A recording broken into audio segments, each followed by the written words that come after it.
I'm Ana FELICIEN from Venezuela, and I want to thank to Dr. Kinshi and Hade for inviting me to this session with INYAKU Tomoya and the Dr. Vandana SHIVA. And I will read my presentation because I'm not fluent in English. The work of the Dr. Vandana SHIVA has been an inspiration and an example to our seed activism in Venezuela and also in our region, Abya Yala. Her work has been critical by bringing a global and an historical perspective of the impacts of the agribusiness in our seed and food sovereignty. Also, her practices as a seed defender have inspired us and have shown the potential of the struggles in defending the life across the world. Her solidarity with all these struggles is a beautiful example of a scholar activist commitment. The linkage among science, colonialism, and agribusiness is clearly unveiled in her work. It is especially important for us seed activists and scholars in Latin America, the most unequal region of the world. And I will present briefly some elements of our context and experiences of seed struggles. It is impossible to understand the current situation of inequality and hunger increased with the COVID pandemic without understanding the colonial and neo-colonial powers controlling our food systems. And seeds are at the center of this. As we learned with the work of the Vandana SHIVA, seeds connect land, knowledge, and identities, and it is from these connections that food sovereignty emerged. Destroying this way of life have been the main goal of the colonial power. In this region, there are 826 indigenous peoples, adding up to an approximate population of 45 million peoples. Also, the Afro-descendant population represents approximately 21% of the total population in Latin America. Its presence is the result of the forced encounter among the indigenous peoples of African continent with those who were in this land. So colonialism and its plantation economy was based on the enslaved labor and the appropriation of lands, knowledge, and technologies of the expert indigenous farmers of the American and African tropics. Thus, the indigenous seed legacy has contributed with fundamental food crops that are essentials in global diets. Corn, potatoes, tomatoes, cassava, beans, among others, were subject of colonial appropriation since the first European invasion until now, without mention, for example, quinoa and amaranth that are now considered superfoods, but until a few years ago were only important for indigenous peoples. The subordination, exploitation, and operation based on differentiation by race, gender, and class through which colonization operates continue to date in the form of agribusiness with the same plantation logic. As a result, these Black and indigenous populations have the greatest vulnerability and the highest levels of poverty, especially affecting women and elderly. A clear example of that is the expansion of GMO crops. The most part of the GMO soy come from the Argentina, Brazil, Uruguay, and Paraguay, called the Soy Republic. But in front of all that, in this region also, there has been a strong mobilization against this plantation logic, contesting the multiple mechanisms that agribusiness uses to consolidate its powers, seed laws, trade agreements, land grabbing, and other depossession mechanisms have been contested by the social movements and peasant communities.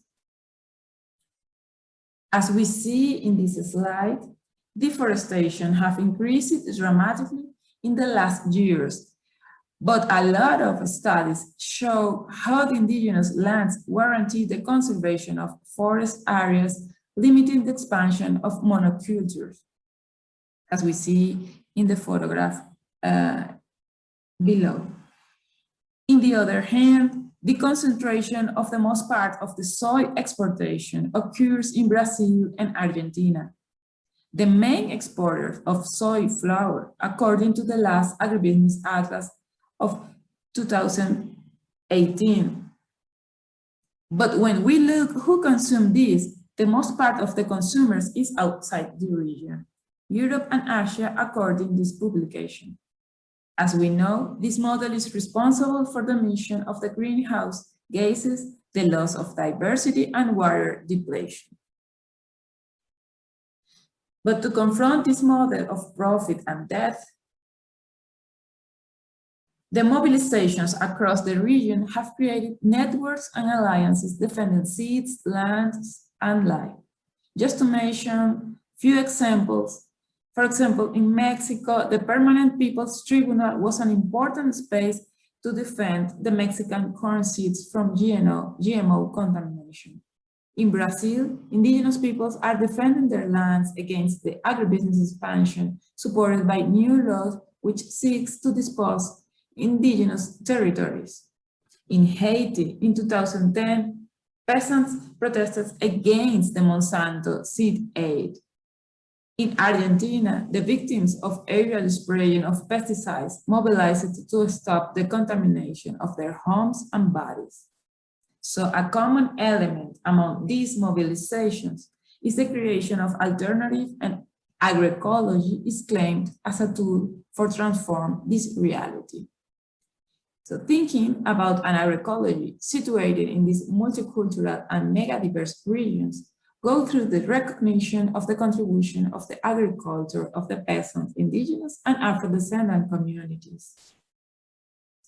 In our case, in Venezuela, import of food, seeds, agrochemical, and agricultural technologies were subsidized by the oil rent since 1950 and 1960, with the implementation of a Green Revolution program with which the dependency of US exports was started.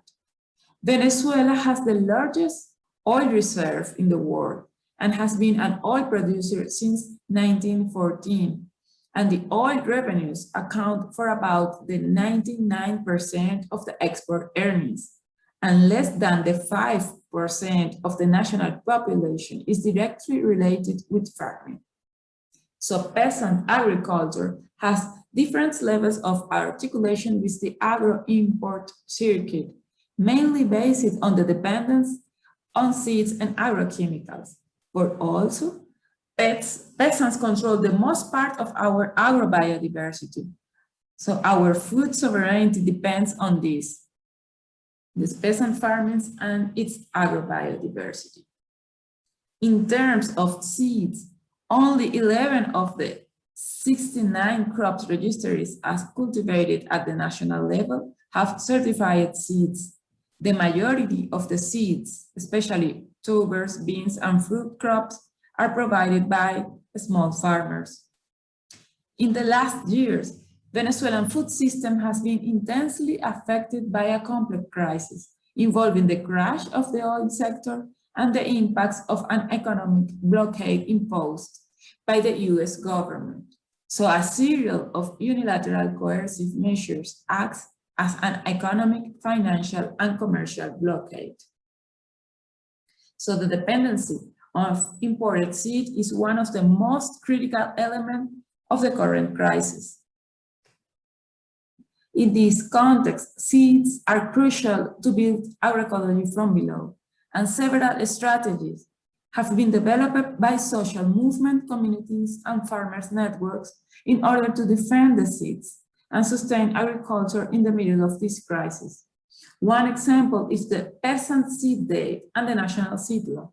Since 2005, every October 29th in Venezuela, we celebrate the National Peasant Seed Day, a meeting of experiences of production and rescue of the local and traditional seeds, which is held in the community of Monte Carmelo in the west part of the country. The last meeting in 2020 was virtual and territorialized, with local meetings connected by a chat forum. In the middle of an intense crisis of oil transportation and communications, we could connect more than 200 experiences at national level. And we made seed exchanges using any kind of means to transport and deliver seeds from seed guardians to other communities and farmers who need the seeds. Also, this space was crucial to perform the national debate for our seed law, approved in 2015.